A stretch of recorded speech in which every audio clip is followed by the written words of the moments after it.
একং ব্রহ্ম দ্বিতীয়ং নাস্তি নেহনা নাস্তে কিঞ্চন।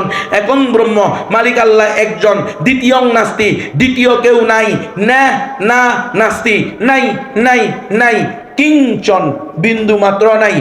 হিন্দুরা আরবি করো লা ইলাহা ইল্লাল্লাহ। হিন্দু দাদা দিদিরা বলতে পারেন গুনবী আপনি তো কোরআন দিয়ে বলছেন, হাদিস দিয়ে বলছেন, আমরা তো কোরআনও মানি না, হাদিসও মানি না, আমরা আমাদের ধর্ম মানি, ধর্মীয় গ্রন্থ মানি। তো আমি কিছুক্ষণের জন্য বলবো, হিন্দু দাদা দিদিরা আসেন বলেন আপনাদের ধর্মের নাম কি? হিন্দু কোনো ধর্মের নাম না, ধর্মের নাম হলো সনাতন, ইস্কন, রাধাস্বামী, ব্রহ্মকুমারী, আর্য সমাজ, নিরঙ্কারী, আরিয়া সমাজ, এমনিভাবে 14টা আছে। এই দেশের অধিকাংশ হিন্দুরা নিজেদেরকে সনাতন ধর্মের অনুসারী বলে দাবি করে। আমি বলবো সনাতন ধর্মের অনুসারীরা, সনাতন ধর্মের দাবিদারেরা, বলো তোমাদের সনাতন ধর্মের সবচেয়ে পুরাতন ধর্মীয় গ্রন্থ কি? সেটা হলো বেদ। বেদ হলো 4টা, ঋগ্বেদ, সামবেদ, যজুর্বেদ, অথর্ববেদ। হিন্দু দাদা দিদিরা, ঋগ্বেদের 10 নম্বর মণ্ডলে আসে 114 নং সূক্তের 5 নং মন্ত্রে আছে, এবং কঠ উপনিষদের 2-এর 1-এর 11 নং মন্ত্রে আছে একং ব্রহ্ম দ্বিতীয়ং নাস্তি নেহনা নাস্তে কিঞ্চন। একং ব্রহ্ম মালিক আল্লাহ একজন, দ্বিতীয়ং নাস্তি দ্বিতীয় কেউ নাই, না না নাস্তি নাই নাই নাই, কিঞ্চন বিন্দু মাত্র নাই। হিন্দুরা আরবি করো লা ইলাহা ইল্লাল্লাহ। এক আল্লাহ ছাড়া কোনো উপাস্য নাই। তাকবীর। হিন্দুরা তোমাদের শাস্ত্রে স্পষ্ট আছে লা ইলাহা হতি পাপম ইল ইলাহা পরম পাদম জন্ম বৈকুণ্ঠ অপইনতি তজপি নামু মুহাম্মদ। যদি তুমি লা ইলাহা ইল্লাল্লাহ বলো, হিন্দুদের ধর্মীয় ভাষা হলো সংস্কৃত ভাষা, কোনো ভাষার সাথেই আমাদের কোনো শত্রুতা নাই। বৌদ্ধদের ধর্মীয় ভাষা হলো পালি ভাষা, বুদ্ধং শরণং গচ্ছামি, ধর্মং শরণং গচ্ছামি, সংঘং শরণং গচ্ছামি, সাধু সাধু, এটা হলো পালি ভাষা। খ্রিস্টানদের, ইহুদিদের ধর্মীয় ভাষা হলো হিব্রু এবং অ্যারামিক ভাষা। মুসলমানদের ধর্মীয় ভাষা হলো আরবি ভাষা। ঠিক কিনা? সব ভাষাই কার পক্ষ থেকে? আল্লাহর পক্ষ থেকে। হিন্দুরা তোমাদের শাস্ত্রে সংস্কৃত ভাষায় স্পষ্ট আছে লা ইলাহা হতি পাপম ইল ইলাহা পরম পাদম জন্ম বৈকুণ্ঠ অপইনতি তজপি নাম মুহাম্মদ। যদি তুমি লা ইলাহা ইল্লাল্লাহ বলো তাহলে সমস্ত পাপ মুছে যাবে। ইল ইলাহা পরম পাদম, প্রকৃত আশ্রয় হলো এক ইলাহের আশ্রয়, জন্ম বৈকুণ্ঠ অপইনতি। যদি তুমি চাও যে মৃত্যুর পরে বৈকুণ্ঠ নামক স্বর্গে দেবা, অর্থাৎ জান্নাতুল ফেরদাউসে দেবা, তজপি নাম মুহাম্মদ, তাহলে মুহাম্মদ সাল্লাল্লাহু আলাইহি ওয়াসাল্লামের নাম জপ, বলো লা ইলাহা ইল্লাল্লাহু মুহাম্মাদুর রাসূলুল্লাহ। হিন্দুরা তোমাদের অথর্ববেদে স্পষ্ট আছে হোতারমিন্দ্র মহাশারিন্দ্র ভৌ আল্লাহ রসুল জ্যেষ্ঠং শ্রেষ্ঠং পরমং পুণ্যনং ব্রহ্মণং আল্লাহ আল্লাহ আল্লাহ রসুল মোহাম্মদ রকেং বরস্য আল্লাহ আল্লাহ। সকল ইন্দ্রের মহেন্দ্র হলো এক আল্লাহ, এবং পরম বরণীয় এবং অনুসরণীয় হলো মুহাম্মাদুর রাসূলুল্লাহ। চিৎকার করে বলো আশহাদু আল্লাহ ইলাহা ইল্লাল্লাহু ওয়া আশহাদু আন্না মুহাম্মাদান আবদুহু ওয়া রাসূলুহু। যে কোনো হিন্দু দাদাদিকে আপনারা জিজ্ঞেস করবেন, হিন্দুরা তোমাদের এখন তোমাদের নিকটে যোগ কয়টা, কাল কয়টা? তো হিন্দুরা বলবে যোগ হলো 4টা, সত্য, ত্রেতা, দ্বাপর, কলি। হিন্দুরা এখন কোন যোগ চলে? যে কোনো হিন্দু বলতে বাধ্য থাকবে এখন কলির যোগ চলে। বলে দাদা দিদি বলো কলির যুগে যে অবতার আসবে তাকে তোমাদের বেদে, তোমাদের পুরাণে, তোমাদের রামায়ণে, তোমাদের গীতায়, তোমাদের মহাভারতে কি বলা হয়েছে? তো তোমাদের নিকটে সবচেয়ে প্রামাণিক ধর্মীয় গ্রন্থ, রেফারেন্স বুক হইল পুরাণ, আর পুরাণ হলো 18টা। তার মধ্যে একটা হলো কল্কি পুরাণ। কল্কি পুরাণে স্পষ্ট আছে অন্তিম অবতার, অন্তিম ঋষি, কলিযুগের অবতার, দশম অবতার, শেষ বুদ্ধ, শেষ নবী, চূড়ান্ত রসুল হলেন ওই ব্যক্তি যিনি সম্বল নামক স্থানে আসবে। সংস্কৃত ভাষা, এর বাংলা হলো নিরাপদ নগরী, এর আরবি হলো বালাদুল আমিন। পবিত্র কোরআনে মক্কা মুআজ্জামার আরেকটা নাম হলো ওয়াহাদাল বালাদুল আমিন। তাকবীর। তার মায়ের নাম কি হবে? সৌম্য বা সুমতি, যার বাংলা হলো নিরাপদ বা শান্ত। তার মায়ের নাম হবে সৌম্য বা সুমতি, বাংলা হলো নিরাপদ বা শান্ত, আরবি হলো আমেনা। তাকবীর। অন্তিম অবতার, অন্তিম ঋষি, কলিযুগের অবতার, দশম অবতার, শেষ বুদ্ধ, শেষ নবী, চূড়ান্ত রসুল কে হবে?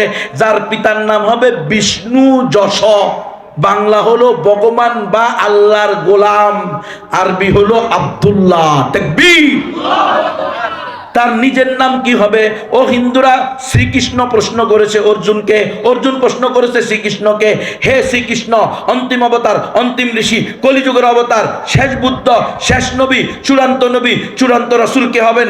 তখন শ্রীকৃষ্ণ উত্তর দিয়েছে, মদবর্তিতা জবদকারান্তে প্রকৃতিতা বিষ্ণুং বক্ষয়েত সদামেদা শাস্তে স্মিতা। ওম শান্তি শান্তি শান্তি। হে অর্জুন, অন্তিম অবতার, অন্তিম ঋষি, কলিযুগের অবতার, দশম অবতার, শেষ বুদ্ধ, শেষ নবী, চূড়ান্ত রাসূল হবে ওই ব্যক্তি যার নামের প্রথম অক্ষর হবে ম, শেষ অক্ষর হবে দ। হে হিন্দু সম্প্রদায়, পৃথিবীর ইতিহাস পড়ে দেখো, মুহাম্মদে আরবির পূর্বে এই পৃথিবীর বুকে মুহাম্মদ নামে কোনো মনুষ্য সন্তান জন্মগ্রহণ করে নাই। তাকবীর। বৃষণাং বক্ষয়েত সদামেদা শাস্তে স্মিতা। অন্তিম অবতার, অন্তিম ঋষি, কলিযুগের অবতার, দশম অবতার, শেষ বুদ্ধ, শেষ নবী, চূড়ান্ত নবী হবেন ওই ব্যক্তি যিনি বিষ মাংসকে, গরুর গোস্তকে সর্বকালের জন্য বৈধ করবে। আলহামদুলিল্লাহ, ইসলামে মুহাম্মদ সাল্লাল্লাহু আলাইহি সাল্লামের আনিত শরীয়তের মধ্যে গরুর গোস্ত সব সময়ের জন্য বৈধ। তাকবীর। তার নাম কি হবে? তার নাম হবে নরা সং সং। বাংলা হলো প্রশংসিত, আরবি হলো মুহাম্মদ সাল্লাল্লাহু আলাইহি ওয়াসাল্লাম। তাকবীর।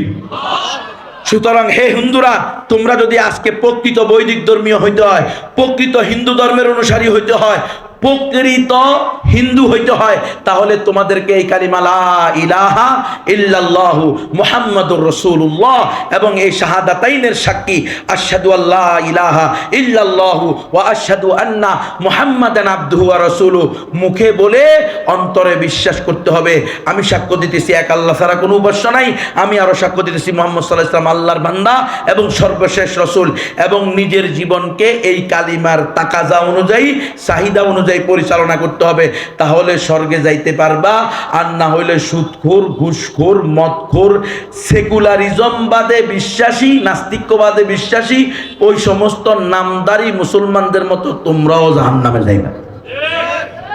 মাসালা পরিষ্কার হয়েছে? অমুসলমানদেরকেও ইসলামের দাওয়াত দেওয়া আমাদের দায়িত্ব, অমুসলিমরাও ইসলামের দাওয়াত পাওয়া এটা তাদের অধিকার। অমুসলিমরা এটা গ্রহণ করবে কি করবে না সেটা কার হাতে? হেদায়েতের মালিক কে? হেদায়েত দিবে কে? আল্লাহ। আমাদের দায়িত্ব হলো man to man, door to door, সাধ্য অনুযায়ী, তৌফিক অনুযায়ী দাওয়াত পৌঁছাইয়া দেওয়া। হেদায়েত দিবেন একমাত্র কে? আল্লাহ। এই জন্য আমার গাড়ির ভিতরে বই আছে, ইসলাম ও গণতন্ত্র দুইটা আলাদা ধর্ম, একটার সাথে একটার কোনো সম্পর্ক নাই। ইসলাম বলে একমাত্র শৈদিক ধর্ম ইসলাম, গণতন্ত্র বলে সকল ধর্ম সমান। কথা বুঝেন নাই? ইসলাম বলে মুসলমান ছাড়া, মোমেন ছাড়া আর কেউ জান্নাতে যাবে না। গণতন্ত্র বলে হিন্দু, বৌদ্ধ, খ্রিস্টানরাও শহীদ। কথা কানা? তাহলে গণতন্ত্র আর ইসলাম কি এক? এজন্য প্রত্যেক আলেমের হাতে পায়ে ধরে বলবো, প্রত্যেক রাজনীতিবিদের হাতে পায়ে ধরে বলবো, প্রত্যেক পড়ালেখা জাননেওয়ালা এডুকেটেড পার্সনের হাতে পায়ে ধরে বলবো, একটা করে বই নিয়ে যান, ঘরের ভিতরে তালিম করে নিজের ইমান, সন্তানের ইমান বাঁচান। আরেকটা বই আছে, পশ্চিমা ইসলাম, পাশ্চাত্যের ইসলাম বিরোধী ষড়যন্ত্র।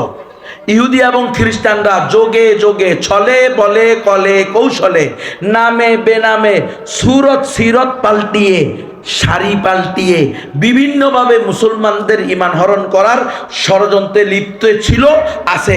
এ বিষয়ে আপনারা সতর্ক হওয়ার জন্য এই বইটা নিয়ে যাবেন। কোন সময়ে বাতিল কোন নামে কোন দিক থেকে এসে আমাদের ঈমান হরণ করে নিবে সেটার ব্যাপারে নিজেকে, পরিবারকে, সমাজকে সতর্ক করতে হবে। আরেকটা বই আছে, আপনার খিদমতে আপনার আমানত, হিন্দু বুদ্ধকেও দাওয়াত দেওয়ার জন্য। এই বইগুলো গাড়ির মধ্যে রাখা আছে, যাদের তৌফিক আছে প্রত্যেকটা বই নেবেন, অন্তত একটা বই নিয়ে ঘরের মধ্যে তালিম করবেন। তৈরি আছেন তো ইনশাআল্লাহ? এখন কারা কারা আজকে থেকে অমুসলিমদেরকে দাওয়াত দিবেন? হাত তোলেন। লিল্লাহে তাকবীর, লিল্লাহে তাকবীর, লিল্লাহে তাকবীর। আওয়াজ এত কম কা? এমন তাকবীরের ধ্বনি হতে হবে যেন রাম মূর্তি ব্যঙ্গে চুরমার হয়ে যায়, যাতে করে রাম রাজ্য দেখার স্বপ্ন তাকবীরের ধ্বনিতে পিছনের রাস্তা দিয়া বাইরে হয়। লিল্লাহে তাকবীর। তৈরি আসো তো মুসলমান। এখন দাওয়াত দিবে কেমনে? মন্ত্র জানো নি? মন্ত্র তো জানো না, দাওয়াত কেমনে দিবে? এখন মন্ত্র না জানলে অসুবিধা নেই, একটা অঙ্ক মুখস্থ করতে হবে। কি পারবেন তো ইনশাল্লাহ? আমি একটা অঙ্ক শিখিয়ে দিই।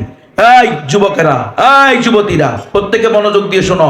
জীবনে অনেক পরীক্ষা দিয়েছ, অঙ্ক মুখস্থ করে বুঝে আসে নাই, কিন্তু মুখস্থ করছে। আছে না নাই? এই ঘটনা আছে না নাই? বুঝে আসে নাই। আমাদের নাহবি মীরের কায়দা বুঝে আসে নাই, কিন্তু মুখস্থ করি পরীক্ষা দিয়ে 100 নম্বর। হ্যাঁ, আছে না নাই? আছে। তো আজকে আপনারাও একটা অঙ্ক মুখস্থ করেন, বুঝে আসলেও বালা, না আসলেও বালা, মাগার এটা দিয়ে আপনি দাওয়াত দিতে পারবেন। যে কোনো হিন্দু দাদা দিদিকে জিজ্ঞেস করবেন, দাদা দিদি তোমাদের নিকটে দেব দেবী কয়টা? তো বলবে 33 কোটি। হিন্দুদের দেব দেবী কয়টা রে? 33 কোটি। বলে বাবুরে, আমাদের এক আল্লাহ, লা ইলাহা ইল্লাল্লাহ। তাই তো আমরা ভয়ের মধ্যে থাকি, কোন কথায় কোন কাজে না জানি ইমান চলে যায়। তোমরা এত খোদা দিয়ে জান্নাতে দেবে কেমনে? 33 কোটি দেব দেবতা। তখন এরা বলবে, এই 33 কোটি দেব দেবতার পূজা অর্চনার মাধ্যমে আমরা মূল ব্রহ্মকে সন্তুষ্ট করব। মানে এই 33 কোটি সন্তুষ্ট হইলে মূল ব্রহ্ম ঈশ্বর অটো সন্তুষ্ট হয়ে যাবে। তো বলবেন, আমি বলি হিন্দু দাদা দিদিরা, যদি এটাই তোমাদের বিশ্বাস হয়, তো আমি তোমাদেরকে গ্যারান্টি দিলাম, চ্যালেঞ্জ ছুড়ে দিলাম, কশ্চিন কালেও তোমরা স্বর্গে যেতে পারবা না। বলে কেন?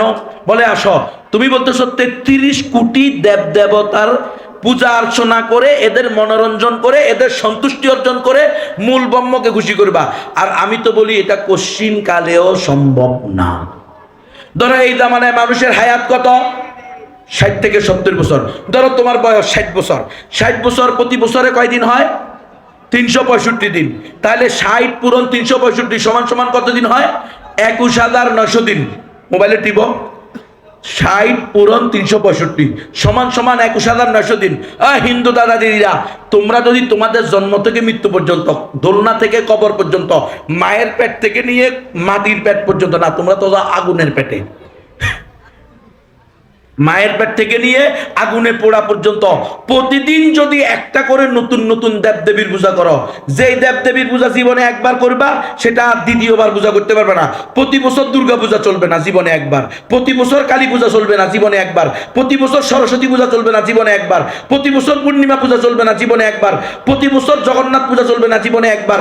এইভাবে যদি প্রত্যেক দেবদেবীকে, নতুন নতুন দেবদেবীকে দৈনিক একটা করে পূজা করো, তাহলে তোমরা তোমাদের সারা জিন্দিগিতে 60 বছরে দোলনা থেকে কবর পর্যন্ত, হ্যাঁ, জন্ম থেকে মৃত্যু পর্যন্ত, মায়ের পেট থেকে নিয়ে আগুনে পোড়া পর্যন্ত পূজা করতে পারবা মাত্র 21,900 দেবদেবীকে। আরো বাকি থেকে যাবে 32,99,78,100 দেবদেবী, যাদেরকে তুমি কোনোদিন পূজা করো নাই। আর তোমার আকীদা বিশ্বাস হলো এই দেবদেবীরা সন্তুষ্ট হইলে কই যাবো? সন্তুষ্ট দেব, জান্নাতে দেব। আর অসন্তুষ্ট হলে জাহান্নামে দেব।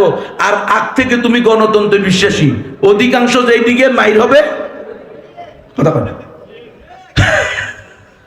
গণতন্ত্র আলাদের খবর আছে, বিশ্বাস করছো গণতন্ত্রে, অধিকাংশ জনগণই ক্ষমতার মালিক, জনগণ সহ জাহান্নামে যাবে।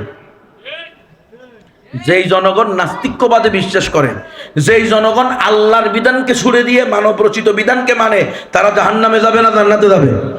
তো ওই জনগণকে তারা খোদা বানাবে। জনগণই সকল ক্ষমতার উৎস। তাহলে খোদা বানাইছে কি বানায় নাই? তাহলে তারা সহ, যে খোদা বানাইছে সে সহ কই যাবো? জাহান্নামে দেব। আগে থেকে বিশ্বাস করে অধিকাংশ। তো তোমার সারা জিন্দিগিতে তোমার আকীদা বিশ্বাস অনুযায়ী তোমার উপরে সন্তুষ্ট হয়েছে মাত্র 21,900 দেবদেবী, অসন্তুষ্ট হয়েছে 32,99,78,100 দেবদেবী। জান্নাত তো দূরের কথা, জাহান্নামের অতল গহ্বরে যাবে। সুতরাং হে হিন্দু দাদা দিদিরা, আমি হইলাম প্রকৃত মানবতাবাদী, আমি হইলাম প্রকৃত লিবারালিজমবাদী, আমি হইলাম প্রকৃত অসাম্প্রদায়িক